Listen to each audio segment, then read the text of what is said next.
ቢግዋን ድርጅት ይሰኛል። የኤሌክትሮኒክስ እቃዎችን ከውጭ ወደ ሀገር ውስጥ በማስገባት ይሸጥ የነበረ ሲሆን ምርቶቹን በሀገር ውስጥ ለማምረት በማሰብ ወደ ስራ ከገባ ከ1 ዓመት በላይ ሆኖታል። ወደዚህ ስራ የገባንበት አጋጣሚ ከዚህ በፊት ኢምፖርት ነበረ። ከቻይና ጭነን እቃው የተገጣጠመ እቃ ነበረ የምናስገባው።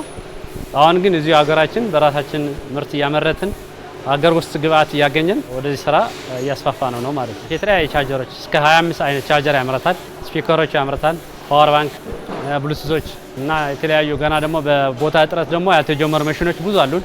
ምርቶቹን ከሀገር ውስጥና ከውጭ በሚያገኛቸው ጥሬ እቃዎች አማካኝነት ያመርታል። የተለያየ አይነት ያላቸው የተንቀሳቃሽ ስልክ ባትሪ መሙያ ቻርጀር በዋናነት የሚያመርት ሲሆን በብዛት የሚያመርተውን ቻርጀርን ጨምሮ በቀን ከ10 ሺህ በላይ የኤሌክትሮኒክስ እቃዎችን ያመርታል። 35% ከዚህ የምናገኘው ነው። ለቀጣይ ግን ኦልሞስት ወደ ግልባጥ እናደርገው ነው። 70% ሀገር ውስጥ 30% ከውጭ እንድናመጣ ነው እቅዳችን። ኔክስት ዊር ለቀጣይ አመት እንደዛ ነው ሀሳባችን። ቻርጀር እስከ 4000፣ ፓወር ባንክ እስከ 1000፣ ስፒከር እስከ 1000፣ ብሉቱዝም እንደዛ እስከ 1000 በቀን ማለት ነው። አጠቃላይ ምርታችን ከ10 ሺህ በላይ ነው። የድርጅቱ ምርቶች ደረጃቸውን ጠብቀው እንዲመረቱ ለማድረግ የተለያዩ ሂደቶችን ያልፋሉ። ይህም ከውጭ የሚገቡ ምርቶችን መተካት የሚችሉና ጥራታቸውን የጠበቁ የኤሌክትሮኒክስ እቃዎችን እንዲያመርት አስችሎታል። እያንዳንዱ ማቴሪያሎች ማለት ነው ከጥሬ እቃው ጀምሮ እዚህ ጋር ሲመጣ ቴስት የሚያደርጉ ሜንቴናንስ ሩም ይባላል። ይሄኛው ሜንቴናንስ ሩም ምን ያደርግልናል? እያንዳንዱ ነገር ሜንቴን ያደርገዋል። ምን ጉድለት አለው፣ ከመጀመሪያ የመጣ እቃስ ምን የሆነ ጉድለት አለው ወይ የሚለውን ማለት ነው። ከመጣ በኋላ እዚህ ጋር ሳምፕል የተወሰነ ብቻ እንሰራለን። እዛ ላይ ውስጥ ማለት ነው የተወሰነ እንኳን ስህተት ቢኖረው ያ ነገር አይመረትም። ስለዚህ ምንድነው የምናደርገው? መጀመሪያ ኤቭሪቲንግ ቼክ እናደርገዋለን። ቼክ ከደረገ በኋላ ደግሞ ወደ አክሽን እንሄዳለን ማለት ሁሉ ነገር ይሰራል ማለት ነው። ነገር ግን ኢንኬዝ ምናልባት እንኳን ያላየነው ነገር እዚህ ጋር እየሰራ ነው እያለን ማለት ነው የሆነ ስህተት ቢፈጠር ማለት ነው ያንን ምርት ተመርቷልና እናስወጣው አንልም።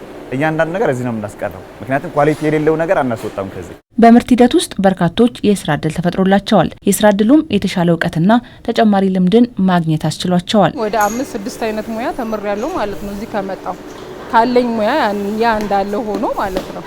እዚህ ላይ ግን ስመጣ 6ም 7ም ኤኒውን እዚህ ውስጥ ያለውን ከሶልደሪንግ ውጪ እሰራለሁ ማለት ነው። መትረን ወደ ሶልደሪንግ ማሽን መላክ። ከዛ በፊት ደግሞ የሚፈትሉ ልጆች አሉ። ሶልደሪንግ ደግሞ የሚያስተካክሉ አሉ። ዋየሮቹን እነሱን አስተካክለን ሶልደሪንግ እንዳስደርጋለን። ከዛ በኋላ ደግሞ ወደ ቴስት እናደርግና ከቴስት በኋላ ቀጣይ ወደ ትልቁ ማሽን ወደ ፊኒሺንጉ እንልካለን።